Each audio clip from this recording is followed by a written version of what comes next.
బుద్ధి కలిగి జ్ఞానం కలిగి ఉందో, నా బుద్ధి మనసు ఇంద్రియాలు కావు, ఆ చైతన్యాన్ని నేను అని భావన చేయాలి.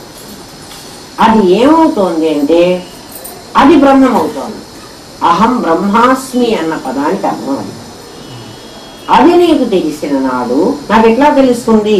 అద్దంలో ఉన్న బొమ్మని నువ్వు చూసి నీ బొట్టు సరి చేసుకోవాలని నీకు ఎలా తెలిసిందో, నీలో ఉన్న జీవుణ్ణి చూసి ఆ జీవుడికి ఈ శక్తి రావడానికి నేనే కారణం అని తెలుసుకుని, ఆ నేను శుద్ధుణ్ణి, ఆ నేను బుద్ధుణ్ణి, జ్ఞానం గలవాణ్ణి, ఆ నేను ముక్తుణ్ణి, నాకు ముక్తి అవసరం లేదు, అటువంటి నేను బ్రహ్మమును అని భావన చెయ్యి, నీకు సమాధానే వస్తుంది. ఏం కష్టం కాదు, అతి తేలిక. అయితే ఆ పని నువ్వు చెయ్యాలి. అది అమ్మా ఏం వేరుగా చూద్దాం. వేరెవ్వరు లేరమ్మా, నీ లోపల ఉన్నదే, దానితోనే నువ్వు పనిచేస్తున్నావు. అద్దంలో ఉన్న నువ్వు దేని వేరుగా చూస్తున్నాను నేను? అసలు అది నాకు వేరుగానే ఉంది. ఎవరు? అద్దం. అద్దంలో వేరుగా ఉంది. అద్దంలో పుట్టిన నా బొమ్మ కూడా నాకంటే వేరుగానే ఉంది. కానీ నాకంటే వేరుగా ఉన్న బొమ్మే నాకు చెప్పింది నా బొట్టు బాగాలేదు అని. ఏ భాషలో చెప్పింది? అది జడమే, మౌనంగా చెప్పింది. అది చెప్పిన దాన్ని నాలో ఉన్న జ్ఞానం గ్రహించింది. అట్లా నీలో ఉన్న చైతన్యం, నీలో ఉన్న నీలో జీవుడు ఉన్నాడని ఒకటి తెలుసు కదా. ఆ జీవుడు ఉన్నాడని నాకెట్టా తెలుసండి అంటారా? రోజు నీతో మాట్లాడుతూ నీకు కష్టాలు వచ్చినాయి, నీకు బాధలు ఉన్నాయి, నువ్వు అనుకున్నవి కావటం లేదు, నీకు గ్రహ దోషాలు ఉన్నాయి, ఈ మాటలన్నీ అంటున్నవాడెవడు? నీ జీవుడే. నువ్వు నల్లగా ఉన్నావు, నువ్వు పొట్టిగా ఉన్నావు, నువ్వు అందంగా లేవు, నీకు అదృష్టం లేదు. రోజు ఈ మాటలు మీ లోపల నుంచి ఎవరో మాట్లాడటంలే. నీకు బాధలు ఉన్నాయి, నీకు రోగం వచ్చింది, వాడు నాకు రోగం వచ్చిందని చెప్తాడు. దీనికి రోగం వస్తే నాకు వచ్చిందని చెప్తాడు. ఎవడు మాట్లాడేవాడు? మీలో ఉన్నాడు ఒకడు మాట్లాడుతున్నాడు చూడండి, వాడికి భాషే ఉండదు, వాడు రోజు చంపుకు తింటున్నాడు మిమ్మల్ని.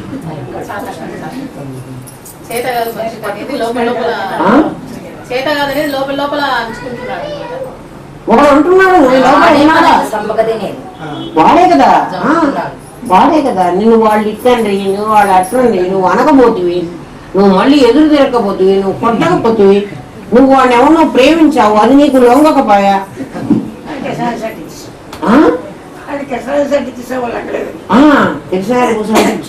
ఎన్ని చేస్తున్నాడమ్మా వాడు దుంపలుగా లోపల కూర్చుని. వాడే ఇప్పుడు వాడినే నువ్వు పట్టుకోవాల్సింది. వాడిని పట్టుకుంటే వాడు ఏం చెబుతాడు? నీ చైతన్యాన్ని గురించి నీకు చెప్తాడు. ఎలా చెబుతాడు వాడు? నాకు అద్దంలో బొమ్మ నీకు ఎట్లా చెప్పిందో, నీ మనసులో పడ్డవాడు వీడు ఎట్లా, వీడు నా మనసులో పడ్డాడా పడలేదా అంటానికి నీకు చెప్పా కదా. నీ అక్షరాలు అన్నీ నువ్వు నేర్చుకున్నావన్నీ నీ లోపల ఉన్నాయా, నా లోపల ఉన్నాయా? మనకు రాని భాష చదవమనండి వస్తుందేమో. ఎందుకు రాదు? లోపల లేదు. కాబట్టి ఈ జగత్తు నా లోపల ఉంది. ఇంకా ఆలోచించండి. అసలు వేదాంతం తెలిస్తే ఎంత సుఖమో మీకు చెప్తాను. మళ్ళీ జన్మ లేదు అని అనడానికి ఎంత ఖచ్చితంగా మనం జన్మ లేదు చేసుకోవచ్చుకోవటమో మనకి ఇది తెలిస్తే చాలా చాలా బాగుంటుంది. అంతా మన చేతుల్లోనే ఉంది. అయితే ప్రయత్నం చేయాలి. ప్రయత్నం చేయకుండా మన చేతిలో ఉందంటే గురువుగారు అంతా మీరు చేస్తే అయిపోతుంది. గురువుగారు ఏం చేస్తారో ఆయన చేసుకుని ఆయన ధరించిపోకండి. మనకి చెప్తాడు లెక్చరర్. నీకు క్లాసులో పాఠం చెబుతాడు, పరీక్ష రాయవలసింది నువ్వే కదా. గురుగారు మీకు బాగా వచ్చు కదా అంటే నేను ఎగ్జామ్కి 4 వచ్చి రాస్తే పంతారు వాడు. రాణిస్తారా? కానీ నువ్వే చేసుకోవాలి. ఎలా చేసుకోవాలంటే ఈ భూతాకాశం అంతా నీ లోపల ఉందని ఇప్పుడు చెప్పాను. భూతాకాశం అంటే ఏమిటి? ఈ కనపడుతున్నటువంటి జగత్తు అని ఏదైతే అంటున్నావో అసలు అంతవరకు ఎందుకు మీ అనుభవంలో ఉన్న విషయం చెప్తానండి. రోడ్లో మనకి ఎవరైనా ఒక మనిషి కనిపించారనుకోండి, ఆ మనిషిని మనం ఇంకో మనిషిగా గుర్తిస్తాం. ఓ నువ్వు ఫలానావి కదా అంటాం. కాదండి నేను ఫలానా ఇంకొక అమ్మాయిని అని వాళ్ళు అంటారు.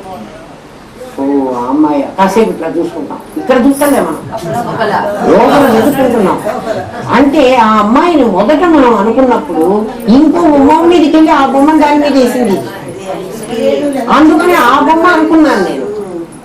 మళ్ళీ కాసేపటికి అయిన తర్వాత మళ్ళీ లోపలికి వెళ్ళి మళ్ళీ వెతుక్కొచ్చి అసలు బొమ్మను బయటికి తీసింది. నువ్వు నాకు గుర్తొచ్చావు. అనేటప్పుడు ఏమవుతుంది, లోపలికి వెళ్ళావు నువ్వు, కాబట్టి నీకు లోపలే ఈ జగత్తంతా ఉంది. ఆ లోపల ఉన్న జగత్తును వేదాంత భాషలో చిత్త ఆకాశము అన్నారు. అది ఆకాశము, ఇది భూతాకాశము, అది చిత్తాకాశం. చిత్తాకాశంలో నువ్వు అనేక రకమైనటువంటి కోరికలు కలిగినటువంటి రూపాలను ఇమాజిన్ చేసుకుంటున్నావు. నీకు కావాల్సిన ఎన్నెన్నో అవన్నీ వాసనలై కూర్చుంటున్నాయి నీ లోపల. చచ్చేటప్పుడు ఆ వాసనల మీద మనస్సు వెళ్తోంది. అటువంటి జన్మకు నువ్వు మళ్ళీ వెళ్లాల్సి వస్తుంది. ఏ వాసన మీద వెళ్తే ఆ జన్మ వెళ్తున్నావు కదా. ఈ భూతాకాశం నేనేం చేయటంలే, ఆ చిత్తాకాశంలో నుంచి ఎక్కువ కొన్ని గుణత్రయ విభాగంలోనే ఎక్కడో చెప్పాను. చిదాకాశంలోకి వెళ్ళి, చిదాకాశంలో కేవలం గురుస్వరూపం సచ్చిదానందమైన ఆత్మ తప్ప ఇంకేమీ లేదు. ఈ జీవులందరూ అక్కడ అవ్యక్తంగా ఉన్నారు. ఆ చిదాకాశంలోకి వెళ్ళడం నువ్వు నేర్చుకున్నావు అనుకో, మరణ సమయంలో నీకు ఇంకా జన్మ రమ్మన్నారు. చిత్తాకాశంలోకి వెళ్ళావా జన్మ వస్తుంది, చిదాకాశంలోకి వెళ్ళావా జన్మ, భూతాకాశంలోకి వెళ్ళినా జన్మ వస్తుంది. నువ్వు చిత్తాకాశంలోనూ భూతాకాశంలోనూ ఉండకుండా సదా చిదాకాశంలో ఉండు. చిదాకాశే సదా భాసం దీపితం చిత్త జడాత్మకం. ఇప్పుడు చైతన్యము జడము రెండు ఉన్నాయి నీకు. ఆ రెండు ఎక్కడున్నాయి? చిదాకాశంలో ఉన్నాయి.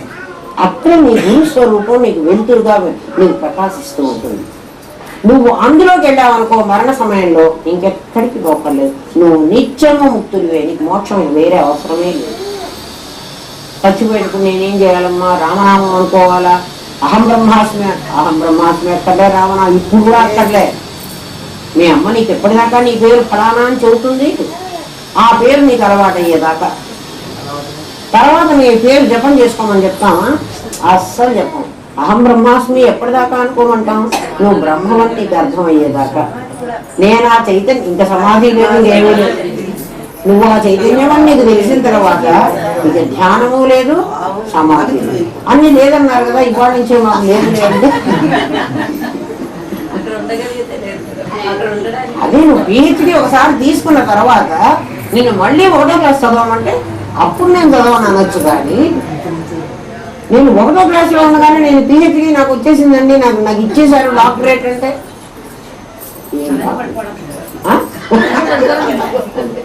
ఇప్పుడు సాధన ఉందా, ప్రయత్నం ఉందా? అస్మాత్ చూస్తే అస్మాత్ నీకు అర్థమైపోతే పరమ ఆటోమేటిక్ గా అర్థమైంది. ఆ భూతాకాశంలో ఏం లేదా నాలోనే ఉంది. అప్పుడు నువ్వు ఆత్మానాత్మ వివేచనం ఇవి కావాలంటే శతకోటి జన్మ సుకృతై వినా, శతకోటి జన్మలలో చేసుకున్న పుణ్యం లేకపోతే నీకు ఇది దొరకదు అంటున్నాడు. నీకు ఇది దొరికింది అంటే నువ్వు ఎన్నో జన్మల్లో చాలా పెద్ద పుణ్యం చేశావు. నీకు శాస్త్రం అర్థమైంది. అది చెప్పే గురువు దొరకడం నీకు అదృష్టం. నీ అదృష్టం గురు దర్శనం చేయిస్తుంది. అది మనం వినియోగించుకుంటే మనమే ఉపయోగపడతాం. అది కొనుక్కోవాలని ప్రయత్నం చేస్తే అది కొంటే దొరికేది కాదు, డబ్బులకి దొరికేది కాదు. దొరికితే పదండి ఏ అంగట్లో ఉన్నా సుఖం 100 గ్రాములు ఇస్తాడేమో పెట్టుకుంటాం పదండి. ఎవరు ఇవ్వడు. 1 గ్రాము సుఖం కూడా ఎవరు ఇవ్వలేడు. నా కొడుకు ఇచ్చాడు, నా కోడలు ఇచ్చింది, నా మనవరాలు ఇచ్చింది, వాళ్ళు ఇచ్చింది సుఖం కాదు. స్వీట్ కోటెడ్ తీయగానే ఉంటుంది మందు, లోపల కాస్త తప్పరిచ్చు తెలుస్తుంది. ఆ చేదు తెలియనీయకుండా ఆ స్వీట్ కోటింగ్ ఇచ్చారా పిలిచి. అందుకని ఆత్మ తెలుసుకోవడం అస్సలు కష్టం కాదు. నీకు ప్రయత్నం చెయ్యాలి. నీకు విసుగు లేకుండా వినాలరా, వింటేనే తెలుస్తుంది. వినకపోతే ఆత్మ వారే ద్రష్టవ్యో శ్రోతవ్యో మంతవ్యో నిధిధ్యాసితవ్య. ఆత్మనుగా ఒరే అన్నాడు మన ఆత్మవా అరే అన్నాడు. అరే శ్వేతకేతువు అని శ్వేతకేతుకు వాళ్ళ నాన్న చెప్పాడు. ద్రష్టవ్యో ఆత్మని చూడరా అన్నాడు. ఎట్లా చూడాలి? ఇదో ఇందాక చెప్పలే నువ్వు, నీ అద్దంలో పడ్డ బొమ్మలాగా నీ జీవుణ్ణి చూసి వాడు జడమని గుర్తించి ఆ జడం ద్వారా నీ చైతన్యాన్ని తెలుసుకో. శ్రోతవ్యో అట్లా వినాలంటే బాగా విను. మంతవ్యో విన్నదాన్ని మననం చేసుకో, దాన్ని నిధిధ్యాసగా పెట్టుకో. ఎప్పటి కోసం? నా మరణ సమయం కోసం. ఎందుకు మరణ సమయం? మళ్ళీ నేను జన్మకు రావడం నాకు నచ్చలే. జన్మకేదో తెలుసో తెలియకో వచ్చాను. ఒక గురువు ఏదో దొరికాడు, వాడేదో చేతనైనంత వరకు నాకు బోధ చేస్తున్నాడు. దాన్ని నేను ఆచరించుకోవడం నా పని. మళ్ళీ నేను జన్మకి రాను అని నిర్ణయించుకుని చేసుకున్నాను. ఓం తత్సత్వస్తి ప్రియాభ్య పరిపాలన మార్గేణ మహేష ఓం లోకా సమస్తా సిద్ధినో భవంతు. ఓం పూర్ణమద పూర్ణమిదం పూర్ణాత్ పూర్ణముదచ్యతే పూర్ణస్య పూర్ణమాదాయ పూర్ణమేవావశిష్యతే. ఓం శాంతి శాంతి శాంతి. ఓం నమో బ్రహ్మాదిభ్యో బ్రహ్మ విద్యా సాంప్రదాయ కర్తృభ్యో వంశఋషిభ్యో గురుభ్యో నమో మహద్భ్యః. సర్వోపద్రవరహిత ప్రజ్ఞానగణః ప్రత్యగర్తో బ్రహ్మైవాహమస్మి బ్రహ్మైవాహమస్మి బ్రహ్మైవాహమస్మి. ఒక్క శ్లోకం ఏంటి? జంతూనాం నరజన్మ దుర్లభం అతః పుంసం. ఆ శ్లోకం ఒక్కటైంది ఇప్పుడు ఇన్నాళ్ళకి. ఎన్ని క్లాసులు అయినాయి? 8 క్లాసులు అయినాయి. సిలబస్ చాలా స్లోగా వెళుతోంది. నెక్స్ట్ వీక్ కర్నూలు వెళ్తున్నామ్మా, ఉండను. ఆత్మవా అరే అన్నాడు. అరే శ్వేతకేతువు అని శ్వేతకేతుకు వాళ్ళ నాన్న చెప్పాడు. ద్రష్టవ్యో ఆత్మని చూడరా అన్నాడు. ఎట్లా చూడాలి? ఇదో ఇందాక చెప్పలే నువ్వు, నీ అద్దంలో పడ్డ బొమ్మలాగా నీ జీవుణ్ణి చూసి వాడు జడమని గుర్తించి ఆ జడం ద్వారా నీ చైతన్యాన్ని తెలుసుకో. శ్రోతవ్యో అట్లా వినాలంటే బాగా విను. మంతవ్యో విన్నదాన్ని మననం చేసుకో, దాన్ని నిధిధ్యాసగా పెట్టుకో. ఎప్పటి కోసం? నా మరణ సమయం కోసం. ఎందుకు మరణ సమయం? మళ్ళీ నేను జన్మకు రావడం నాకు నచ్చలే. జన్మకేదో తెలుసో తెలియకో వచ్చాను. ఒక గురువు ఏదో దొరికాడు, వాడేదో చేతనైనంత వరకు నాకు బోధ చేస్తున్నాడు. దాన్ని నేను ఆచరించుకోవడం నా పని. మళ్ళీ నేను జన్మకి రాను అని నిర్ణయించుకుని చేసుకున్నాను. ఓం తత్సత్వస్తి ప్రియాభ్య పరిపాలన మార్గేణ మహేష ఓం లోకా సమస్తా సిద్ధినో భవంతు. ఓం పూర్ణమద పూర్ణమిదం పూర్ణాత్ పూర్ణముదచ్యతే పూర్ణస్య పూర్ణమాదాయ పూర్ణమేవావశిష్యతే. ఓం శాంతి శాంతి శాంతి. ఓం నమో బ్రహ్మాదిభ్యో బ్రహ్మ విద్యా సాంప్రదాయ కర్తృభ్యో వంశఋషిభ్యో గురుభ్యో నమో మహద్భ్యః. సర్వోపద్రవరహిత ప్రజ్ఞానగణః ప్రత్యగర్తో బ్రహ్మైవాహమస్మి బ్రహ్మైవాహమస్మి బ్రహ్మైవాహమస్మి. ఒక్క శ్లోకం ఏంటి? జంతూనాం నరజన్మ దుర్లభం అతః పుంసం. ఆ శ్లోకం ఒక్కటైంది ఇప్పుడు ఇన్నాళ్ళకి. ఎన్ని క్లాసులు అయినాయి? 8 క్లాసులు అయినాయి. సిలబస్ చాలా స్లోగా వెళుతోంది. నెక్స్ట్ వీక్ కర్నూలు వెళ్తున్నామ్మా, ఉండను. 8 క్లాసులు అయినాయి. సిలబస్ చాలా స్లోగా వెళుతోంది. నెక్స్ట్ వీక్ కర్నూలు వెళ్తున్నామ్మా, ఉండను. అఖండ మండలాకారం వ్యాప్తం యేన చరాచరం తత్పదం దర్శితం యేన తస్మై శ్రీ గురవే నమః. సదాశివ సమారంభాం శంకరాచార్య మధ్యమాం అస్మదాచార్య పర్యంతాం వందే గురు పరంపరాం. గురు బ్రహ్మా గురు విష్ణు గురుదేవో మహేశ్వరః. గురు సాక్షాత్ పరబ్రహ్మ తస్మై శ్రీ గురవే నమః. నిత్యానందం పరమసుఖదం కేవలం జ్ఞానమూర్తిం విశ్వాతీతం గగన సదృశం తత్వమస్యాదిలక్ష్యం ఏకం నిత్యం విమలమచలం సర్వదీ సాక్షిభూతం భావాతీతం త్రిగుణరహితం సద్గురుం తం నమామి. ఓం సహనా భవతు సహనౌ భునక్తు సహ వీర్యం కరవావహై తేజస్వినావధీతమస్తు మా విద్విషావహై. ఓం శాంతి శాంతి శాంతి.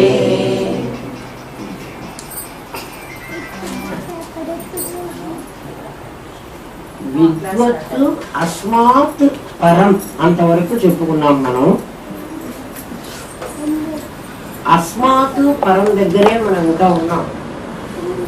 అంటే నేను నాకన్నా మించి వేరుగా ఉన్నటువంటి ఈ సమస్త ప్రపంచం పరమాత్మేనని నీకు తెలియాలి. ముందు నేను పరమాత్మనేనని తెలియాలి. నేను కాక కనిపిస్తూ ఉన్న ఈ ప్రపంచం అంతా పరమాత్మే అని తెలియాలి. నేను కొత్తగా పరమాత్మని కాలేదు అని కూడా తెలియాలి. నువ్వు కొత్తగా పరమాత్మని కాలేదు, నువ్వు ముందు నుంచి కూడా పరమాత్మ స్వరూపుడివే. ఎవరికైనా ఒంట్లో బాగలేదు అన్నాం అనుకోండి, మన డాక్టర్ దగ్గర పెడతాం, నాకు ఒంట్లో బాగలేదండి అంటే, అమ్మ ఎప్పటి నుంచి బాగలేదు అంటాడు. సరే నిన్న నుంచి జ్వరం వచ్చింది. నాకు నిన్నటి నుంచి నాకు తెలిసేటట్టుగా జ్వరం వచ్చింది, కానీ ఈ జ్వరానికి ముందు ముహూర్తం ఎప్పుడో పెట్టబడింది. అంటే అది కొన్ని రోజులు నా శరీరంలో ఉండి, నా శరీరం దాంతో ఫైట్ చేసి, అది నా లోపల కొన్నాళ్ల పాటు పేరుకుని పోయి అది బయటికి వచ్చినప్పుడు నాకు తెలిసింది. అంతవరకు నాకు తెలియదు. అంటే కొన్ని రోజులుగా నాకు ఆ రోగం ఉంది. ఇవాళ ఆ రోగం బయటపడింది. డాక్టర్ గారు ఆ రోగానికి మందిస్తారు. నేను జబ్బుతో ఉన్నప్పుడు మీరు ఎవరో మా ఇంటికి వచ్చారు చూడటానికి. అమ్మ ఎట్లా ఉన్నారు మామూలుగా అంతే కదా అడుగుతాము. అమ్మ కాళ్ళు నొప్పులు ఉన్నాయి, తల నొప్పి ఉంది, ఇంకేవో మొత్తం నాకు ఏమేమైతే బాధలు ఉన్నాయో ఈ బాధలే చెబుతాను. నేను ఆరోగ్యంగా ఉన్న నా గురించి నేను అసలు ఒక్క మాట కూడా మాట్లాడను. ఎందుకని? ఇప్పుడు నన్ను బాధిస్తున్నది ఏమిటి? ఈ అనారోగ్యం, ఈ బాధ. నాకు పోవలసింది ఏమిటి? ఈ బాధే పోవాలి. నేను డాక్టర్ దగ్గరికి వెళ్ళింది కూడా ఈ బాధ బొమ్మనే నేను అడగడానికే వెళ్ళాను. లేకపోతే మనం ఎవరు డాక్టర్ దగ్గరికి ఊరికే పోం కదా. మనకి రోగం రాకపోతే మనం పోం. మన ఎవరు పలకరించడానికి కూడా రాదు. మనకు ఒంట్లో బాగలేకపోతేనే ఎవరన్నా పలకరించడానికి వస్తాడు. నీకు ఏమైంది, నీకు రోగం వచ్చిందా అని అడగడానికి వస్తాడు. మనం మన బాధ అంతా వాడికి చెప్పుకుంటాం. మనం మామూలుగా ఉన్న పరిస్థితి వాడికి చెప్పాం. కొంతకాలం డాక్టర్ మందులు ఇచ్చాడు. ఇప్పుడు డాక్టర్ మందు నాకు నేను చచ్చిపోవడానికి ఇచ్చాడా? కాదు కాదు, నా రోగం చచ్చిపోవడానికి ఇచ్చాడు. డాక్టర్కి నా మీద ఎటువంటి విరోధము లేదు. నా రోగం నయం కావడానికి, అదే రోగం చావడానికి యాంటీబయాటిక్ ఇచ్చాడు అంటాం. యాంటీబయాటిక్ దేనికోసం ఇచ్చాడు? ఆ రోగ జీవుల్ని చంపడం కోసం ఇచ్చాడు. వాడు ఇచ్చిన మందు చచ్చే మంది, కానీ నన్ను చంపే మందు కాదు, రోగాన్ని చంపే మందు. మొత్తానికి మందు మాత్రం చంపే మంది ఇచ్చాడు. ఆ మందుతో నా రోగం నయమైంది. ఇప్పుడు నేను ఏమండి మీరు ఎలా ఉన్నారు అంటే, నేను ఆరోగ్యంగా ఉన్నాను అంటాను కొంతకాలం అయిన తర్వాత. అంటే నేను ఇప్పుడు ఆరోగ్యంగా ఉన్నానా? నేను ముందు కూడా ఆరోగ్యంగానే ఉన్నానా? నేను ఎప్పుడూ ఆరోగ్యంగానే ఉన్నాను. మధ్యకాలంలో నాకు రోగం వచ్చింది. రోగం వచ్చింది కాబట్టి నేను బాధపడ్డాను. నా బాధకి కారణం నా రోగం. డాక్టర్ కూడా నా రోగానికే మందిచ్చాడు కదా. మీరందరూ నన్ను పలకరించడానికి వచ్చింది కూడా నా రోగం వల్ల నేను బాధపడుతున్నాననే పలకరించడానికి వచ్చారు. ఇప్పుడు నేను బాగున్నాను అంటే నా రోగం నయమైపోయి నేను బాగున్నాను. ఇప్పుడు నేను ఆరోగ్యంగా ఉన్నాను అన్నటువంటి స్థితి నా ఒరిజినల్ స్థితే, నాకు కొత్తగా వచ్చిన స్థితే. కానీ నేను అది గుర్తించగలరా? ఈ డాక్టర్ గారు మంది ఇవ్వడం వల్ల నేను బాగైనానండి. ముందు నేను బాగే ఉన్నాను, నాకు అది తెలియదు. ఈ డాక్టర్ గారు మందు ఇవ్వడం వల్ల నేను బాగైనాను అని మనం అనుకుంటున్నాం.